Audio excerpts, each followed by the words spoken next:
Here we go, back again with another video. Yes, before we get into the match preview, before we get into some of last night's game, I'm going to start off with a negative. Yes, a negative. We'll go through the negatives and we'll get to the positives at the end. We'll start off with a negative and we'll finish with a positive. That's a good idea, Terry. It's a good idea, right? We'll do that. So yes, I want to talk about the Black Cats bar again last night, right? Now that's clear in my head. I want to talk about it. I was happy to get a £15 ticket in the normal seats that we normally get out with our season cards. Raymondo would have had to pay £5 for an OAP ticket in his own seat, which incidentally is about 10 rows down from the Black Cat bar seats, right? But we thought we'd treat ourselves. You know, Wincy and Jonas wanted to go in the Black Cat's bar, rushing around after work, getting finished from work. We'd get down there, get some food, and it says mucking about, nice and warm. Keep. You know, Jonas wants to keep warm. He gets cold at the ground sometimes before the late matches. So yeah, we thought we'd treat ourselves. It was a reduced price. Reduced price. We get to the Black Cat's bar, expecting a programme and some free, well not free food, the food you paid for in your price of your ticket. So when we get there, there's no programme.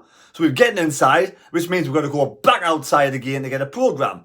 And when we got in, we realised there was no food available. There's food available, but at a price around about £5. But no food for the majority, for anybody in there, free with the Black Cat's bar ticket. Now, nowhere, anywhere at all, stipulated this was going to be changed. Usually, Black Cat's bar, you pay your money, a bit extra, of course, I don't know how much it is, £50, you get some food, you get a programme, you get a comfortable soft seat for your bottom, and you get some nice warm environment before and at half time. But last night, no food. So, I was talking to a lot of people, and the majority of people in the Black Cat's bar I could hear I was talking to were absolutely, they were gutted. They weren't very happy at all. They paid £36 basically for a padded seat. £36 for a padded seat. That was the bulk and a sit down in a bar. When, you know, end of the day, I was happy to go downstairs in the normal situation, the normal bar. It doesn't bother me one single bit. But I was doing it because Winston Jones wanted to do it and a bit of a change for them. And there's poor Raymondo. His seat within view. £5 seat down there, £36 seat over here for no difference apart from a padded seat. Luckily, I had fish. I went to the chippy before I went last night, so I was okay. I was full. Everybody else was empty. But a lot of people are going straight. I was talking to a couple who went there straight from work, expecting to have the food, but no, they had to wait in the queue and pay extra for the food. Now, that should have been announced somewhere. That should have been put on when you bought the ticket. No food available, no programme, and then people had the choice what to do. For me, they were conned last night. I felt I was conned last night. The majority of the Sunderland fans in the Black Cat's bar were conned last night. Now, is this a caring club, I ask you? Or is it a club that wants to get as much money out of the fans as possible? Now, I'm asking you that question. Anybody out there who's in the Black Cat's bar, how do you feel about the situation last night? You know, I was full. I wasn't as gutted or as bothered as everybody else in there. I don't usually get a programme anyway, so that part doesn't really bother me. So, but I understand where Wincy, Jonas, Raymondo and the majority of the Black Cat's bar were coming from last night. It should have been, when you bought your ticket, it should have said, this is not available, this is not included. For me, it's a little bit of, what should we say? A bit deception going on there, isn't it? A little bit deception going on there. Not telling you exactly what's going on. So in the Black Cat's bar last night, for £36, what we got was a nice, warm, friendly environment, seats, padded seats outside, watching an FA Cup match in a high-quality stadium. That was it. That's everything you got. Nice, clean toilets.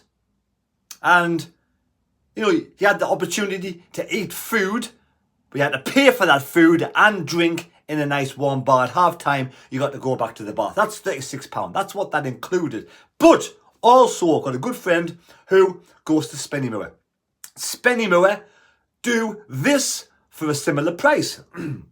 Now, of course, you're watching Spennymoor in non-league. Nothing wrong with watching non-league. Some good quality football down there. We all have our each team we support. But if you wanted to do something different, you could pay £30 and watch Spennymoor play. You get a 2-course meal, free programme, free team sheet, one free drink, a meet and greet with an ex-player, or a question and answer with an ex-player. The last one was Julio Arca was there. So that's it. So an access to a private bar. It's a modern, clean, fast-serving bar. So you get to meet an ex-player, have a bit of a one-to-one with them if you wanted to, or ask them questions when they're sitting at the bar, whatever. So there we go. 2-course meal, free drink, free programme, team sheet. Nice friendly environment for £30. You let me know now, is Sunderland ripping off their fans? Or do you think that £36 is a bargain? I know what Wincy, I know what Raymondo, and I know what Jonas and the vast majority of the Sunderland fans, I know what they expected last night. But I know what they got, and they were disappointed. But well done, Spennymoor. If anybody fancies going to Spennymoor, they'll enjoy the day out. I'm sure they will. Doing well this moment in time, climbing up the league, they could make the playoffs. So good luck, Spennymoor, for the rest of the season. Hopefully, you get promoted. The match itself. A lot of people out there saying how we played excellent football. We played really well. I personally thought the first half was poor. I thought the first half an hour was poor. I thought players like Mishoot, players like Dan Neil, players like Trey Hume, who are usually good, couldn't pass the ball. You know, we sat back. You know, take the first game down at Craven Cottage. We were in the faces from the start, full on in the faces, and Fulham didn't know what to do with us. But last night, we weren't full out. We weren't in the faces. It wasn't a high press. We sat back, we relaxed, we took it easy. And we let Fulham do exactly what they wanted to do last night. And a quality side in a league higher than Sunderland, they took over the game and they scored the early goal. You know, I saw a lot of stray passes trying to work the ball, walk the ball, pass the ball out, dribble the ball out of our defence, out into the other half. I thought we lost the ball a lot. We created the majority of our own problems last night, and the defence for the 3 goals we let in were poor. I mean, look at the third goal. We had Leslie, we had Ballard, and we had this little Fulham player in between, and he scores the goal. So there we go. A bit disappointed with the defence last night. A bit disappointed for the 3 goals, that is. A bit disappointed where we passed the ball last night. But we did get better and we did improve for the second half. And I thought the back end of the first half and the beginning of the second half we were really good. And there was some really good passages of play. I just wish we could have done that from the start with a high press. And we could have still been in the FA Cup. But at the end of the day, I'm not disappointed. You know, the lads went all the way to the end. They finished the game all the way at the end. They did really well, almost got back in. A lovely goal from Juice and Bennett, and great goal from Jack Clark. So yeah, end of the day, I'm proud of the lads towards the end, the second half and the back end really coming good. We did play against a quality side, you know, so I'm not disappointed, because you can't be disappointed against a side like Fulham, high up in the Premier League, to lose in the FA Cup. You know, and like I said before, we got one of the youngest squads, if not the youngest squad in the league. We got one of the youngest teams, in the league. And that team last night was basically a bunch of youngsters, and they all did themselves proud in the end. So well done. And even players that came on, you can tell the quality of Pritchard when he comes on. You can that Ekwa is a big lad. He could be good with a bit more game time. So there we go. You know, it's not all doom and gloom. I kind of thought we'd lose against Fulham. You know, you are taking a massive leap up in quality. And if you haven't got the high press or the intensity that we had in the first game, then we will be getting, you know, our asses spanked. And we did get our asses spanked. I was over the moon. Mitrovic fell over that Horton, so it looked a bit silly. That was funny. But I mean, end of the day, it's one of those things. We did. The kids did well. The kids did well. But Tony Murphy was disappointed with the defence with the 3 goals, and I can understand there were soft goals, really, to give away the soft goals. So now we're going to move on to Fulham. Oh yes, one person got the correct score, 3-2 to Fulham last night. It was Justin Epperley. Justin Epperley, like buses, they come round not just 1 but in 2s, because he got the score prediction correct in the previous game as well, yes. So Sunderland do welcome Reading to the Stadium of Light, and I do wish Reading fans a safe journey up from down south up to the Stadium of Light. Have a nice journey, have a nice weekend. If you stay in the weekend, have a nice safe journey home, but hopefully with no points. Now Reading were formed on Christmas Day back in 1871. On Christmas Day back in 1871, 155 years young, and Paul Ince, the 55-year-old manager, is the manager of Reading, of course. Yes, he is Paul Ince, and he's He's been in charge 46 games. He's won 16, drawn 8, but lost 22. Lost a lot of games, Reading.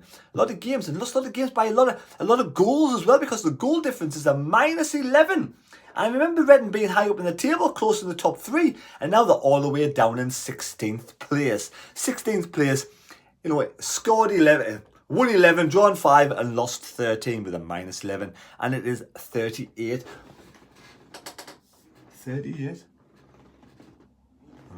38 points. 4 points behind Sunderland. Sunderland, 9th place, won 11, drawn 9, lost 9, plus 9, 42 points. Now, I'm a bit worried about this weekend because sometimes when you play a big game in the FA Cup and you get beat on a Wednesday night, you've only got 2 days recovery. It isn't much recovery time. And that's maybe why I took Dan Neil off and took Alessi off. Did he take Alessi off? I think he took Alessi off. Took somebody else off. Mishoot as well. Maybe that's why he made a few subs earlier, because he knows there's a big game coming on Saturday. And in the league, we really want to do well. We win a chance of getting into the playoffs. We could be up to 5th place if the results go correct at the weekend. So Reading's form, they haven't won for 6 games. They drew against Watford 2-2. They lost to Stoke. Was it 3 or 4-0? They drew against QPR 2-2. Lost to West Bromwich Albion. They drew against Norwich. The last time they won was against Swansea, 2-1 win. So there we go, a 2-1 win.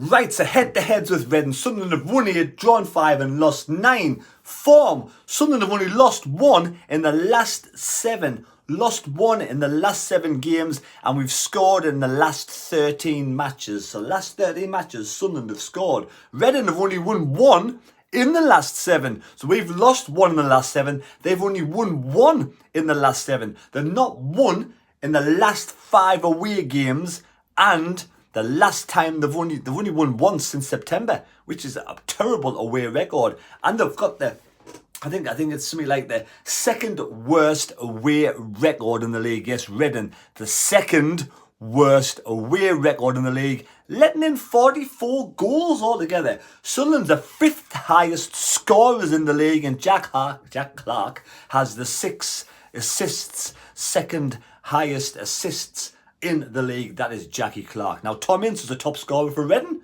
Paul Ince is son. And like I said before, they've got the 2nd worst away record. There's been some players out there. Vita Minoni played for both teams. Anton Ferdinand has played for both teams. Paul McShane, John Oster. A lot of players have played for both teams. And even John O'Shea played for both teams. So there we go. So Reading versus Sunderland, massive game. We need the 3 points to get back up into the playoffs. Leave your score predictions down below. There's lots of people on 6 points. There's plenty of games to go. Get a run of good scores and you can be in it to win it. Now, like I said before, leave a score prediction down below in the comment section if you have the greatest sports noggin and you can predict the scores. Yes, I'm going to go, and he's actually, no, I'm going to do the team news now. Team news. Get some team news sorted out. So last night, the state of this, man. For God's sake. I'll bring you back in a minute.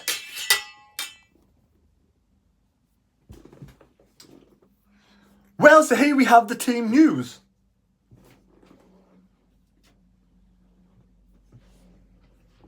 Here we have the team news. So this is the team I predict that will start on Saturday. We will go back to the 4-2-3-1. Patterson, Hume, Ballard, Bart, Alessi. I did think Mishoot again misplaced a lot of passes last night, but he did come good a little bit later on. But I still think for me it was one of his worst poor performances. Neil in midfield, to 2 in midfield. Ahmad, Roberts, Clark and Gelhardt comes in. Now we do have Pritchard who's getting there. So Pritchard may be introduced into the game a lot earlier on Saturday if we need him. But he also may be introduced a lot earlier just because he's got more fitness from last night. But I personally wouldn't start him after bringing him on last night. 2 days recovery after a long absence and injury. Personally, I wouldn't start him. Now I don't know about Dennis Serkin. Is Dennis Serkin allowed to come back so soon after his concussion? I don't know what the protocols are. If he is, he's more of a natural left back. So for me, Dennis on the bench and replace Alessi a little bit earlier than last week if he's allowed to. That's the team. Patterson in fantastic form. I'm going to go for the score prediction of a 3-1 win to Sunderland. Yes, 3-1 win to Sunderland. A couple of goals from Ahmad and a goal from Roberts. Hopefully Gelhardt will score as well, but if he does score, then one of the other two players can't score. It's going to be 3-1. I'm telling you now, it's going to be a 3-1 win to Sunderland. I hope you enjoyed the video. It's a quick preview. I'm absolutely shattered, to be fair. Shattered. Time you get home, do the video, get up line, it's midnight, up work next day. Oh, God. So there we go. I hope you've enjoyed the video. Please subscribe to the channel if you're used to it. If you're used to it. Oh, fuck's sake, man. So there we go. I hope you've enjoyed the video. Please subscribe to the channel. Yes, if you're new, if you've been here for a while, or you've just subscribed yesterday, or even at the end. Oh.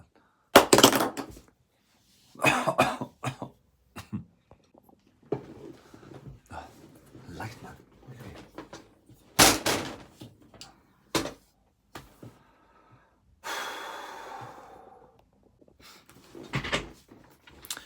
So, in the Black Cats bar, what we got last night was...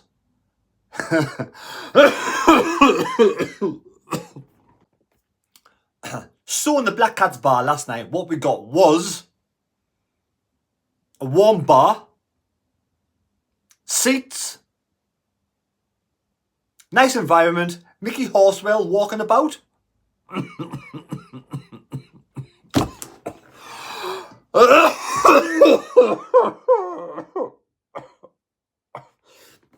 Bloody cold.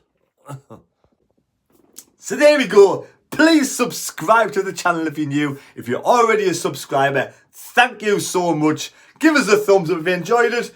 Not a brilliant match preview, but then again, it's me. What else do you expect? Thank you. Take care. God bless me. God go with you.